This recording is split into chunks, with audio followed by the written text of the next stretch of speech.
De nouveaux dirigeants sont présentés lors du Concile annuel 2023. Le rapport du trésorier de l'Église adventiste encourage à être fidèle à la mission. Dans la capitale de la Colombie, l'Église adventiste ouvre un restaurant végétalien. Ces histoires et d'autres nouvelles pleines d'espoir maintenant sur ANN.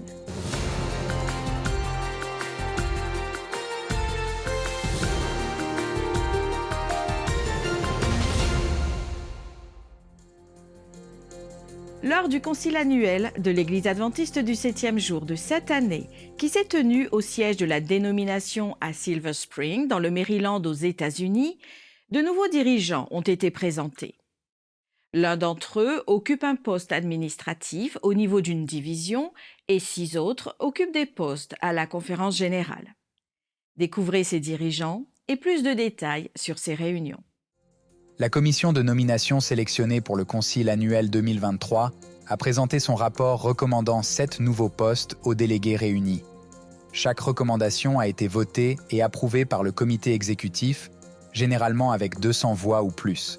Ces postes sont trésorier de la division Centre-Est de l'Afrique, Johannes Olana Beyene, scientifique à l'Institut de recherche en géosciences, Lance Pompe, secrétaire itinérant, Vyacheslav Demian. Directrice associée des ministères des Enfants, Nilde Itin. Directeur associé des dons planifiés et des services fiduciaires, Hector Reyes. Directrice associée des ministères des Femmes, Galina Stele. Dans un autre rapport, Justin Kim, rédacteur en chef de Adventist Review, a mis en évidence les développements passés, récents et futurs du ministère. Il a souligné que, bien qu'elle existe depuis 175 ans, la publication, qui distribue plus d'1 million de magazines, dans le monde chaque mois et dispose d'une présence en ligne solide, reste pertinente dans le contexte actuel. Elle est animée par son souci de rester fidèle à son héritage adventiste tout en conservant l'esprit d'innovation donné par Dieu que nos pionniers ont manifesté, en inspirant, encourageant et éduquant les lecteurs du monde entier pour qu'ils soient prêts à l'arrivée imminente du Christ. Notre Église adventiste mondiale est un mouvement dynamique et diversifié de plus de 22 millions de personnes engagées à suivre la volonté de Dieu et sa parole. Nous souhaitons inspirer et informer nos membres sur les actualités et les histoires de notre Église. C'est notre mission et notre joie. La revue adventiste est un magazine qui existe depuis longtemps, mais qui est toujours pertinent et mis à jour. Il a résisté à l'épreuve du temps et a été témoin de nombreuses choses. Notre ministère s'informe sur les tendances et la technologie dans le monde de la foi et de la culture et offre des perspectives profondes, fraîches et captivantes. La revue adventiste n'a pas peur de poser des questions difficiles et d'explorer de nouvelles idées. C'est un magazine pour ceux qui veulent grandir en Christ et se connecter avec d'autres qui partagent leur passion pour Dieu et sa mission. Nous sommes passionnés par le partage de la bonne nouvelle de Jésus-Christ et de son retour imminent. Nous écrivons pour inspirer, informer et éduquer. Paul H. Douglas, trésorier de la Conférence générale, a présenté le rapport du trésorier, mettant en évidence les tendances macroéconomiques mondiales qui ont un impact significatif sur la situation financière de l'Église, à savoir l'inflation, les taux d'intérêt et les devises. Il a rapporté que malgré les défis mondiaux, la position financière de l'Église adventiste est solide. Cependant, comme l'a dit Douglas, la COVID-19 a laissé un impact durable sur les économies du monde entier, mais par la grâce de Dieu, l'Église de Dieu continue de croître tant en nombre de membres qu'en dons. Après avoir mis en évidence la position financière de l'Église, il a souligné l'importance de se focaliser sur la mission. Il a présenté la responsabilité de l'Église dans la gestion de ses ressources financières à travers l'initiative de recentrage missionnaire. Et sur ce dernier point, la trésorerie de la Conférence générale et des divisions joue un rôle actif pour s'assurer que les dirigeants de l'Église sont des intendants fidèles des ressources que Dieu a fournies pour accomplir sa mission et utilisent ces ressources de manière efficiente. Recibler la mission, mes amis, est un mouvement spirituel. Recibler la mission est également un investissement judicieux. Recibler la mission englobe 4 domaines. Premièrement, rééquilibrer les affectations missionnaires vers le terrain. Deuxièmement, adopter un champ missionnaire dans des zones non ou peu explorées. Troisièmement, faire des disciples qui grandissent en Christ et qui diront « J'irai faire des disciples pour Christ ». Quatrièmement, et d'un intérêt particulier pour la conférence générale et les trésoreries des divisions, la mobilisation de ressources pour la mission, à la fois humaine, financière et technologique. Découvrez le programme détaillé du Concile annuel 2023 en visitant adventiste.news/fr. L'Église adventiste de la Colombie a ouvert un restaurant végétalien au cœur de la ville de Bogota. De plus grands projets visent à transformer ce lieu en centre d'influence. Il s'agit du seul restaurant exploité par une église dans la ville et le rêve est qu'un aumônier soit présent sur place à plein temps et chaque semaine. Les dirigeants prévoient également d'agrandir l'espace appelé Green Food pour inclure un centre de mode de vie sain. L'Église a ouvert le restaurant il y a 26 ans, mais a décidé de l'agrandir, de le rénover et de le convertir en restaurant végétalien proposant des options sans gluten, sans lactose et sans sucre. Le restaurant végétalien Green Food est exploité par la Fédération de Magdalena, située dans la région centre-ouest de la Colombie, et il peut accueillir jusqu'à 150 personnes. Des dizaines de dirigeants et des membres d'église ont visité le restaurant qui est un atout central de la stratégie de l'église qui cherche à mettre en valeur un mode de vie sain dans une ambiance spirituelle. La structure administrative de l'église adventiste du 7e jour dans la région du nord de l'Asie et du Pacifique se modifie. La conférence générale a récemment approuvé l'intégration de 4 autres pays dans la division régionale. La proposition visait à faciliter la diffusion de l'évangile de l'espoir en mettant l'accent sur l'action, principalement dans le domaine de la santé. Le siège de l'Église, situé dans la région du nord de l'Asie et du Pacifique, supervise désormais la Corée du Sud, le Japon, la Mongolie, Taïwan, le Bangladesh, le Pakistan, le Sri Lanka et le Népal. La décision sur la nouvelle répartition territoriale de cette région a été approuvée lors du concile annuel de la Conférence générale, après la proposition présentée par un comité qui a étudié en détail cette expansion. Johan Kim, président de l'Église adventiste du 7e jour de cette région, a exprimé sa gratitude envers les dirigeants de l'Église mondiale qui ont contribué à la réalisation de ce rêve. C'est un honneur et un privilège pour moi de vous présenter les présidents des 4 pays. Peter Landless, directeur mondial de la santé de l'Église adventiste du 7e jour, explique que, avec cette nouvelle structure administrative, même si les pays sont séparés géographiquement, les dirigeants sont unis dans leurs objectifs et ont l'intention d'avancer en s'appuyant sur une approche multiculturelle. Nous accomplissons un travail important au niveau dentaire dans plusieurs pays impliqués dans cette réorganisation et 2 hôpitaux clés dans la fenêtre 10-40. J'aimerais exprimer ma reconnaissance envers les divisions qui s'en sont occupées jusqu'à présent, ainsi qu'envers la NSD, si cela est voté, pour son engagement envers ces institutions, en particulier les 2 hôpitaux qui sont essentiels à notre évangélisation et à notre action dans ces régions. À Timor-Leste, la célébration est de mise car l'éducation adventiste dans la région inaugure sa 4e branche scolaire en un peu plus d'1 an.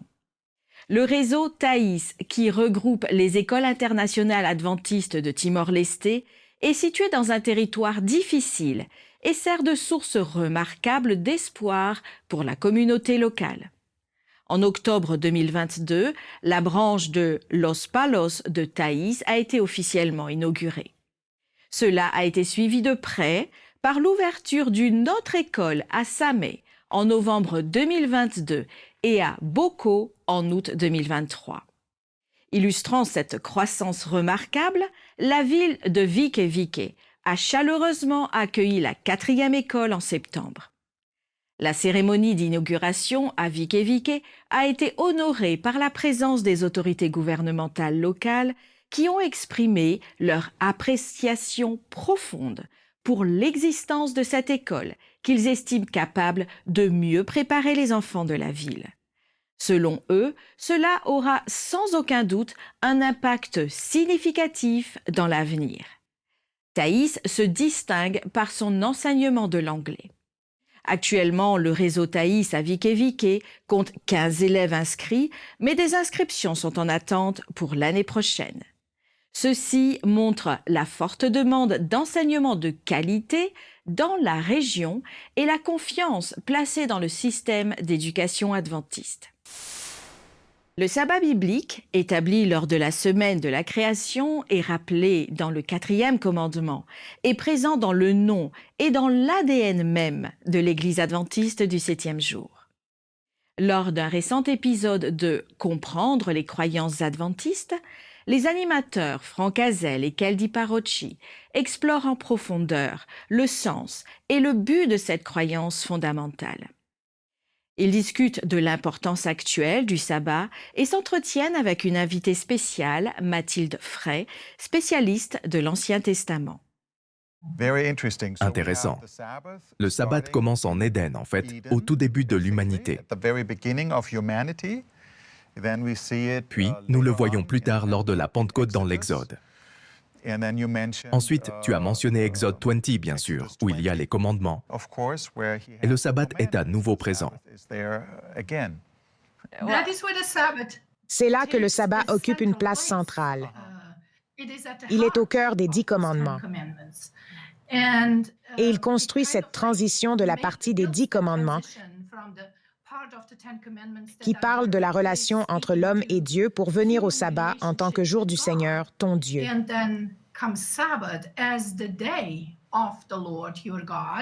Le sabbat inclut les êtres humains dans le sens de la communauté familiale. Tout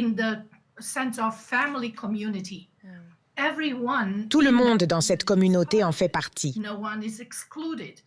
Personne n'est exclu. Tous sont invités de manière égale à cesser de travailler. Même les animaux sont bénis par le sabbat et se reposent dans les commandements. Oui, Keldi, tu voulais dire quelque chose. Eh bien, j'allais juste souligner une autre chose à propos de la création. Revenons un peu en arrière. Il est intéressant de noter que le sabbat est en réalité le premier jour pour les êtres humains. C'est le 7e jour de la semaine, mais le premier jour complet que les êtres humains vont vivre. Et ils n'étaient pas fatigués, ils n'ont pas travaillé. Et le premier jour de leur existence est le jour spécial mis à part pour la communion avec Dieu. Pour moi, cela met vraiment en évidence comment passer du temps avec Dieu. Avoir cette communion avec lui devrait être la fondation de notre existence. C'est ainsi que nous devrions envisager la semaine. Commencer par communier avec Dieu. C'est le point de départ de qui nous sommes en tant qu'êtres humains. Pour regarder l'épisode complet, rendez-vous sur le site officiel de l'Église adventiste du 7e jour en anglais sur YouTube. ADRA, l'agence adventiste de développement et de secours, atteint une étape remarquable.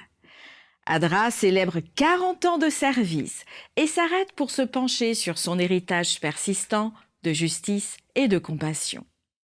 Au fil des décennies, cette agence a acquis une reconnaissance mondiale pour ses efforts exceptionnels d'aide d'urgence en répondant à des milliers de situations désastreuses et de catastrophes naturelles dans le monde entier.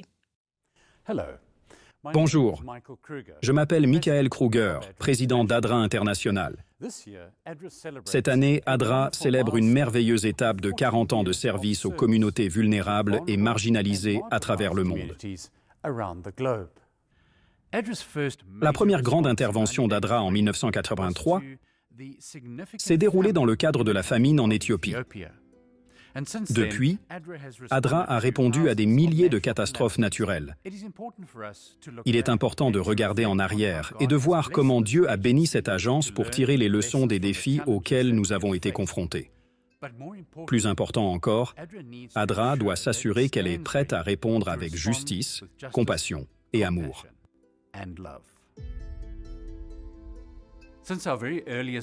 Depuis ses débuts, ADRA est connue pour ses interventions d'urgence dans le monde. Aujourd'hui, les ouragans semblent être des tempêtes tropicales plus puissantes, causant plus de dévastation.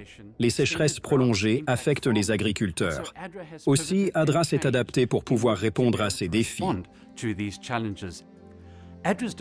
Le travail de développement d'ADRA se déroule sous 3 piliers principaux, dont l'un est la santé.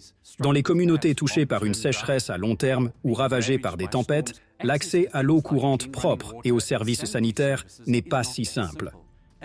Et les personnes les plus touchées sont les enfants. Le programme d'alimentation scolaire d'ADRA est bien plus que nourrir des enfants. Sans nourriture, beaucoup d'entre eux ne viennent pas à l'école. Ce programme permet donc la scolarisation des enfants qui reçoivent les compétences pour grandir en adultes. Et à leur tour, ils impactent positivement leur communauté.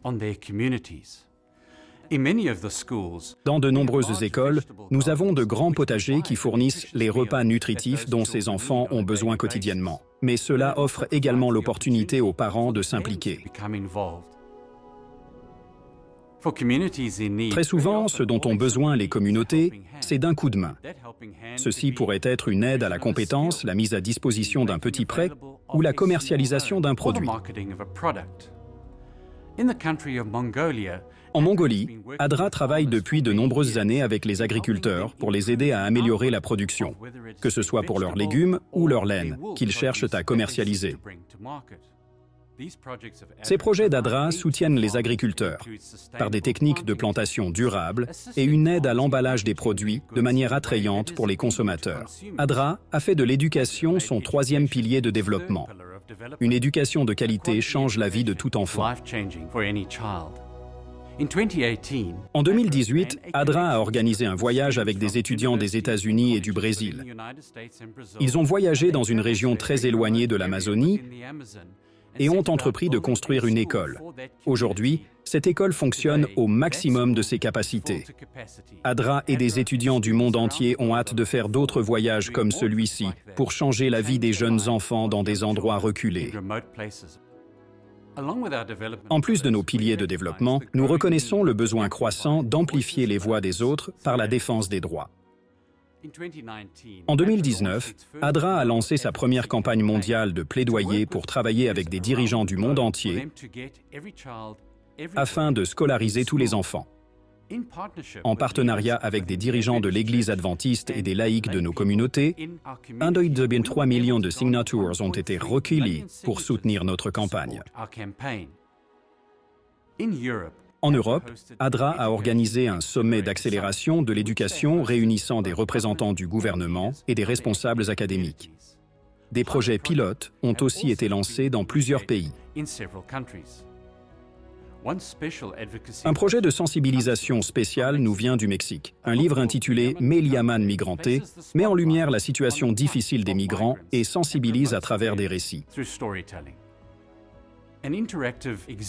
Une exposition interactive donne vie à ce livre et permet à ceux qui s'y engagent de mieux comprendre la situation, les difficultés et les défis auxquels tant de migrants sont confrontés.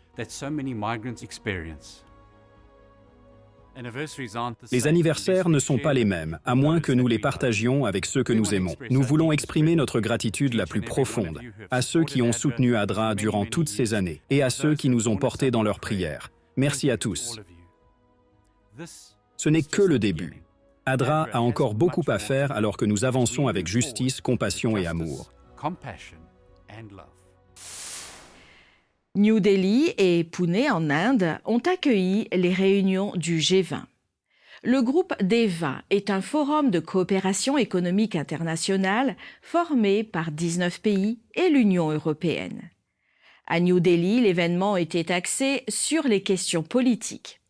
À Pune, des dirigeants religieux de divers horizons se sont réunis pour des dialogues interreligieux.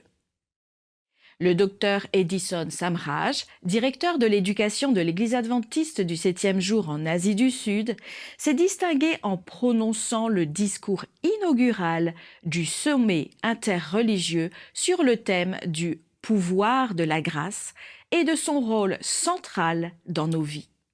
Lors d'une interview, le Dr Samraj a apporté des détails sur la participation de la dénomination à ce type de sommet. Le monde rencontre de nombreux problèmes liés à l'impact de l'homme. La seule façon pour la planète Terre de survivre est d'avoir un concept d'une seule Terre, une seule famille et un seul avenir, un avenir unifié. J'avais une chance en or de présenter l'image de la Bible comme l'élément qui peut réellement consolider la famille humaine en une seule famille. J'ai présenté un seul point à l'ordre du jour, que seule la grâce peut rassembler le monde. Je voulais dire que la grâce de Jésus-Christ, l'alpha et l'oméga, les caractéristiques puissantes de l'Évangile et les éléments de grâce seuls peuvent renforcer l'unité dans la famille humaine. Un dicton de l'Inde, Vasudhaiva Kutumbakam, signifie que toute la famille humaine est une seule famille. Mais comment cette unité devient-elle une réalité? Cela n'est possible que par la grâce de Dieu. Si la grâce de Dieu a touché tout le monde, il y aura unité et grâce. C'était le point central de mon message. Et je l'ai présenté, bien sûr, dans un langage qu'il comprendrait. Le cœur de l'intrigue de l'Évangile, une parabole très simple, a été expliqué. Et j'ai dit, la connaissance, la force économique et même le pouvoir politique ne peuvent pas y parvenir. Seule la grâce peut être donnée par un Dieu plus élevé que nous. Donc, avec cet ordre du jour unique, j'ai conclu ma présentation en donnant un aperçu général de ce que je présenterai demain sous la forme d'un thème que j'ai intitulé « L'histoire du zéro et le voyage vers un ». Retenir les membres, atteindre les villes et les habitants de la fenêtre 1040 qui s'étend du nord-ouest de l'Afrique au Moyen-Orient et jusqu'en Asie, et conquérir la population séculaire et post-chrétienne en croissance. Tel est le but de la mission mondiale, toucher les peuples non atteints par l'espoir.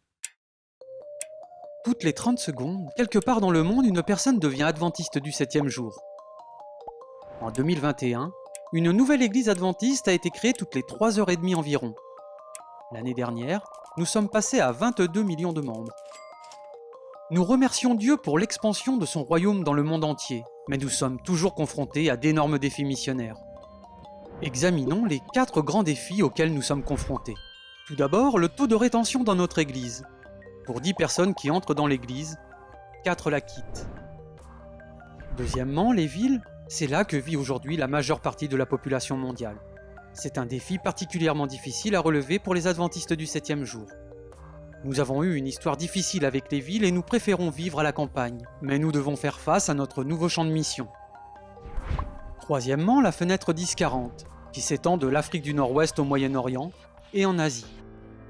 C'est dans cette partie du monde que se concentre la majeure partie de la population mondiale et que l'on trouve le moins de chrétiens, au point où des millions de personnes n'ont jamais entendu le nom de Jésus.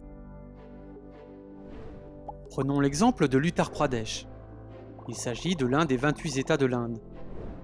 La plupart d'entre nous le connaissent grâce au Taj Mahal. Mais si cet État relativement petit était un pays, il serait le 5e le plus peuplé du monde. Dans le centre de l'Uttar Pradesh, nous avons 6 églises adventistes, une pour 10 millions d'habitants.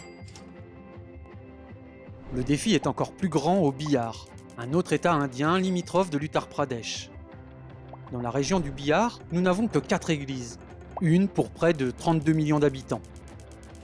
Si nous avions le même ratio que le Bihar aux États-Unis et au Canada, nous n'aurions que 12 églises au lieu de 5630. Au Kenya, nous aurions environ 2 églises au lieu de 7347. Au Brésil, nous aurions moins de 7 églises au lieu de près de 10 000. Et aux Philippines, nous aurions environ 3 églises au lieu de 5300. Le dernier défi majeur est l'augmentation de la population laïque et post-chrétienne.